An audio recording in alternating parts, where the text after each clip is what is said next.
As entrepreneurs, we often hear that we need to go out and practice telling our founder's story. That way we can iron out all the kinks and get it ready for prime time. But we are rarely told to go out and test our stories. This is an activity that is just as important as practicing because it prepares you for the real world in a way that practicing cannot.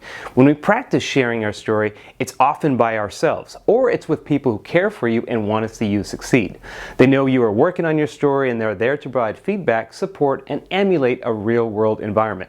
But it's a scenario where you don't have to worry about the repercussions of making mistakes. And herein lies the difference between practicing your story and testing your stories, and that is risk. Hi, I'm Lynn Grouch, founder of Storytelling for Entrepreneurs, where we help founders leverage the power of story to launch and grow your business. And this risk I'm referring to is a great way to sharpen your story sharing skills. When you truly test your story, you have to put yourself in a situation where you could lose something, meaning the audience you are sharing your story with can positively or negatively impact your business. Such as an investor may say no to your deal, a prospect may not buy your product, or a reporter may just pass on writing a story about you.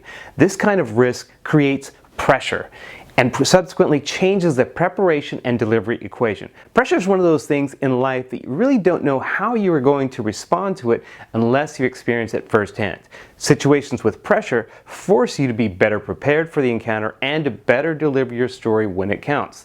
Why? Because there are consequences if you don't perform effectively. But don't look at this as a negative thing. Think about this as a positive force. Pressure in front of what I call a live fire environment is a good thing because it helps you on a number of fronts. It helps you become more confident and comfortable delivering your story in front of different audiences. It helps you learn how to focus at the task at hand and filter out all the distractions. And testing is one of the only true ways to discover what parts of your story connect with your audience and what parts don't.